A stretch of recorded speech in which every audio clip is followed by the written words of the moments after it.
নামাজ নাই, কুরবানি নাই।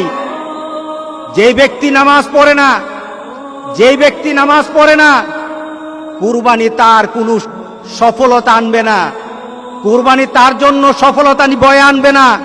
নামাজ নাই, কুরবানি হবে না তার, নামাজ ছাড়া কুরবানি হবে না। এটাই ধারাবাহিকতা। ইন্না আতাইনাকাল কাউসার ফাসাল্লি লিরাব্বিকা ওয়ানহার। নামাজ আগে, কুরবানি পরে। আর আমাদের সমাজে এমন মানুষ আছে নামাজ পড়ে না, কিন্তু লক্ষ লক্ষ টাকা দামের কুরবানি ছাড়ে না। তার মানে কি? সে দিন বুঝে না, সে ইসলাম বুঝে না, মুহাম্মদ সাল্লাল্লাহু আলাইহি সাল্লামকে দেওয়া আল্লাহর ঘোষণাও জানে না, ইব্রাহিম আলাইহিস সালামকে দেওয়া সেই কুরবানির নীতি জানে না। এই কুরবানি তার জন্য কোনো সফলতা বয়ে আনবে না। সুতরাং যারা কুরবানি দিচ্ছেন, আপনার নামাজ নাই, যারা উলামায়ে কেরাম কিন্তু বলেছেন যাদের সাথে নামাজ নাই, যাদের সাথে নামাজ নাই, নামাজি ব্যক্তি যেন তাদের সাথে কুরবানি না দেয়। কারণ বেনামাজির কুরবানি হবে না। আপনার 7 নাম দিলেন, 6 জন মানুষ নামাজ পড়ে, একটা মানুষ নামাজ পড়ে না, বিপদ কিন্তু হয়ে গেছে, বিপদ কিন্তু হয়ে গেছে। কারণ 6 ব্যক্তির অংশটা কিন্তু আরেকজনের সাথে সংযুক্ত হয়ে আছে।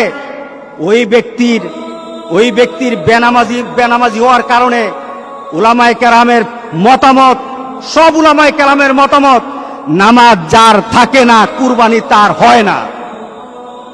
সুতরাং নামাজ ছাড়বো না। রাজি আছি সবাই? কি ছাড়বো না বলেন? নামাজ ছাড়বো না। নামাজ কায়েম করার পর আপনার কুরবানি, আপনার রোজা, আপনার হজ, আপনার ইবাদত, সকল কিছু নামাজকে দিয়ে মানদণ্ড করা হবে। আগে নামাজ, এরপরে সকল ইবাদত। এটাই হবে মুসলমানদের ধারাবাহিক আমলের নিয়ম। যাদের সাথে নামাজ নাই, আজকে চলুন তওবা করি। আজকে তওবা কবুল হবে, আজকে আল্লাহ মাফ করে দিবেন, আজকে আমাদের গুনাহগুলি মাফ করে দিবেন। আজকে তো আমরা এমন ভাবে আল্লাহর কাছে বলবো, মাবুদ তোমার আরাফাতের ব্যক্তিগুলি আরাফাতে কেঁদেছে, এদের মনে কিন্তু সুখ ছিল না, এদের মনে কিন্তু আনন্দ ছিল না। কারণ আরাফাতের ময়দানে 10,000 মানুষ থাকে না। মুহাম্মদ সাল্লাল্লাহু আলাইহি সাল্লাম যখন হজ করে গেলেন, তখনই তো 1.25 লাখের উপর মানুষ ছিল। 10,000 মানুষ আরাফাতের ময়দানে কখনো ছিল না। আজকে 10,000 মানুষ তারা ওই আরাফাতের ময়দানে কেঁদে কেঁদে বলেছে, মাবুদ আমরা তৃপ্ত নই। কারণ যেখানে থাকার কথা ছিল 40 থেকে 50 লক্ষ মানুষ, যেখানে 50 লক্ষ মানুষ আল্লাহর দরবারে কাঁদার কথা ছিল, সেখানে 10,000 মানুষ তাদের আবেগটুকু দিয়ে আল্লাহর দরবারে কেঁদে কেঁদে বলেছে, মাবুদ এই দুনিয়া থেকে তুমি মেহেরবানি করে বিপদ দূর করে দাও, গোটা পৃথিবীর মানুষকে স্বাভাবিকভাবে হজ করার মতো তৌফিক দান করে দাও। তাদের ডাক হয়তো কবুল হয়ে যাবে। আমাদের বিশ্বাস তাদের ডাকের কারণে হয়তো আল্লাহ আমাদেরকে মাফ করে দিবেন। আজকে চলুন আমরা আল্লাহর দরবারে বলি, আজকে কয়টা মাস হয়ে গেল? আজকে প্রায় 6টা মাস আমরা যেন একটা নতুন পৃথিবীতে বাস করছি। যেই নতুন পৃথিবী সম্পর্কে আমাদের কোনো ধারণা নেই। আমরা একজন আরেকজনের সাথে মিশতে পারি না, আমরা একজন আরেকজনের সাথে কুলাকুলিও করতে পারি না, আমরা একজন আরেকজনের সাথে মুসাফাও করতে পারি না, আমরা একজন আরেকজনের বাড়িতে দাওয়াত খেতেও পারি না। আল্লাহ সুবহানাহু ওয়া তাআলা বলেন, আমার হুকুম মান।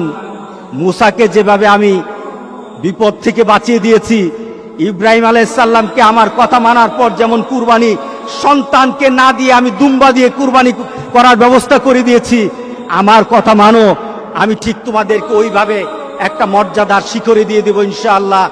ইনশাআল্লাহ আমরা আল্লাহর কাছে এমন একটা দাবি করি, আল্লাহ আমাদের সবাইকে ওই ধরনের ঈমান এবং মানসিকতা আল্লাহ সবাইকে দান করুক। সবাই বলুন আল্লাহুম্মা আমিন।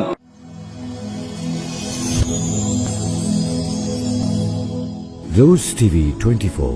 Enjoy by listening to the Holy Quran.